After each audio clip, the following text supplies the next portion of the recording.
In January 2020, the dawn of a new era beckoned, that of the 8-wide Speed Champions build. A controversial move at the time, the new format allowed for greater detail than ever before. In this series, we'll be ranking each Speed Champions set individually, looking at the visual of the real-life car, how well the set reproduces it, the enjoyment of the build, and more. So, let's go back to where it all began, Wave 1.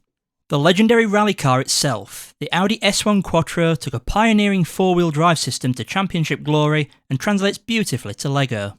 It's a really unique pick, which is always a great thing to see amongst a lot of somewhat similar supercars in the range, and the retro shape does translate extremely well to LEGO. The stickers definitely add a strong visual presence to the set, however they are a little high in number, which, to be fair, is expected for a race car plastered with sponsors.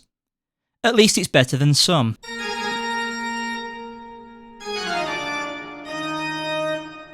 On the drawbacks, some portions of the car can be a little bit fragile.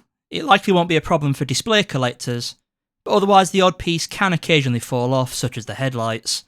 It may be a bit greedy to suggest too, but I'd love for there to be a co-driver with the set to have that full rally car experience.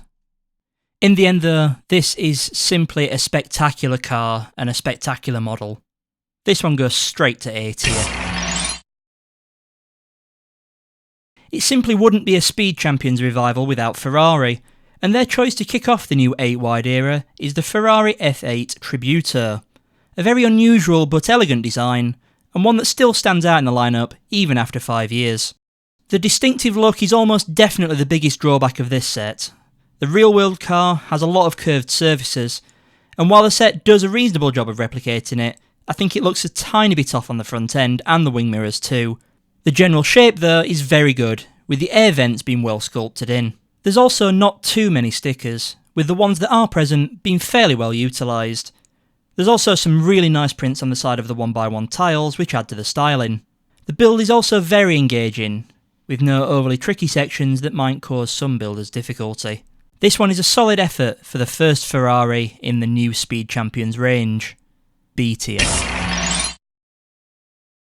The Generation 2 Formula E cars were always an interesting design, with that V-shaped rear wing, and somewhere between closed and open wheels in contrast to Formula 1.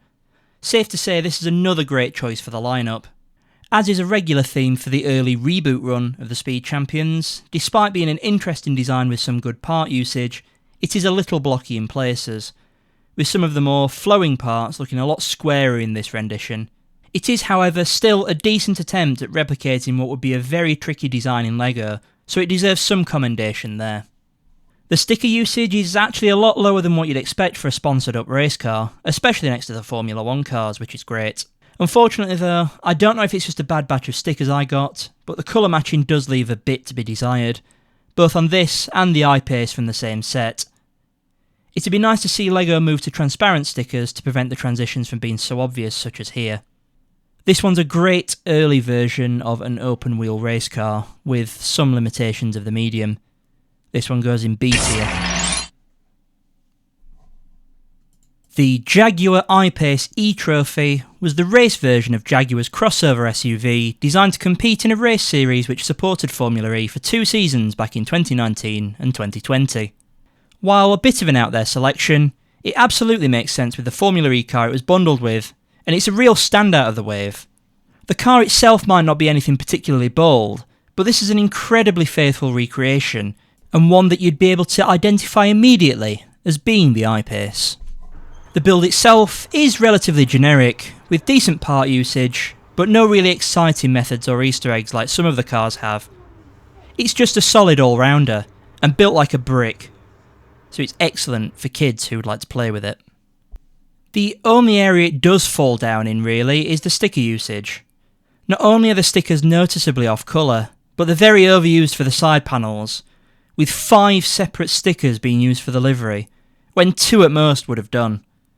It's not enough to ruin the build, but it is a blemish on an otherwise really solid set.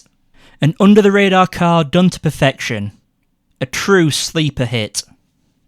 This one goes in A tier. An evolution of the fan favourite Skyline series, the Nismo GTR is an icon and rightfully deserves a place in the Speed Champions lineup. Instead of a plain car, the choice was clearly made to equip it with a striking black and red livery, which does help it stand out and is a great choice visually. The stickers are definitely on the trickier side to line up across the different pieces, but there are a couple of printed parts that look great and help lessen some of the load on that side. The main issue I do have with this set is that the front end really doesn't look right for the car. It's much boxier and squarer than the real thing, and it's the only one from this wave that I wouldn't be able to immediately identify. The build itself is quite engaging, if a little unremarkable.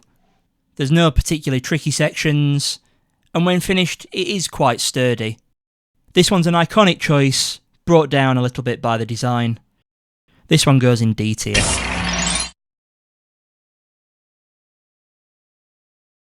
Lamborghini's Huracan was given a racing makeover for their one-make Super Trofeo racing series, giving birth to the Lamborghini Huracan Super Trofeo Evo. This version sports a black and gold livery and plenty of racing sponsors. The build itself is interesting too, with the now classic modular method and some interesting part usage such as the front to get that aggressive, distinct front angle, or the use of the propeller blade to achieve that all-important shark fin. Visually, it's a borderline masterpiece, however this does mean stickers, which this set loves to use. There aren't many flat surfaces here that don't have stickers of some kind on them. In fact, some have multiple on the same piece, as well as multi-sticker patterns again proving annoying to line up. This one for me is one of the all-time great Speed Champion sets, making up for the incredibly lacklustre Urus it's bundled with. The Huracan is both striking and a great rendition of the source car. While there's been plenty of the wedge-shaped supercars over the years, this one remains an icon of the series and goes in A tier. The Lamborghini Urus STX is the hardcore spec of Lamborghini's second SUV. Sporting a huge V8, this car was designed to meet FIA regulations to go racing. Converted to Lego, however, it's really hard to say much positive here. The car is incredibly boxy, unlike its real-world counterpart, and while it is wide enough to fit two minifigures in it, it does visually look too narrow.